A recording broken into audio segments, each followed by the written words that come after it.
Шейх Чубагажы Жалилов дин алымы Абдугапар Смановтан дүйнөдөн кайткандыгына көңүл айтты.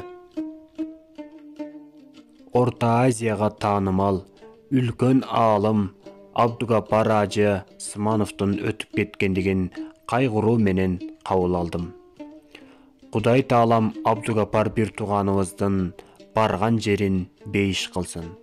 Кудай жолунда кылган эмгектерин Кудайым өзү кабыл кылсын. Абдугапар бир тууганыбыз чындыгында аалымдардын арстан эли.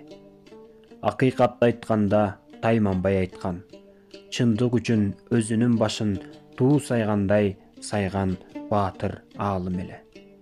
Аалымдардын баатыры, баатырлардын аалымы деп айтсак, ушул адамга туура келет. Ал киши менен далай үзөңгүлөш болдук. Кудай жолунда даават сапарларыбызда бирге болдук.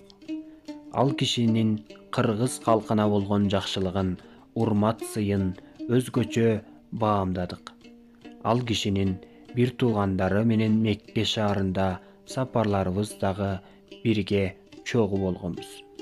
Ал кишинин Кудай үчүн кылган кызматтарын көрүп, Кудай үчүн кызмат ушундай болор экен го деген ойду биздин жүрөгүбүзгө эмгеги менен салган улуу агабыз эле.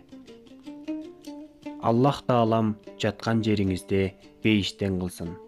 Акыретиңиз абаат болсун. Медресеңиз шакирттериңиздин иши уланып турсун. Бүгүн эки эл, кыргыз эли жана казак эли бирдей кайгыга батып отурат.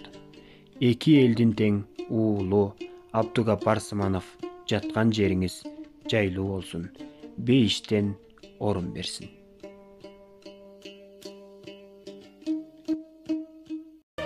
Бул маалыматтар интернет булактарынан алынды.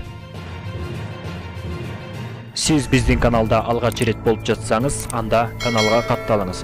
Жана ошондой эле бул маалыматтарды башка бирөөлөргө да таратып, алардын билип алуусуна себепчи болуңуз. Сиздер менен болгон Элдос Жумаев жана ошондой эле Эл ТВ каналы. Сиздердин назарыңыздарда Эл жаңылык программасы болду. Саламатта калыңыздар.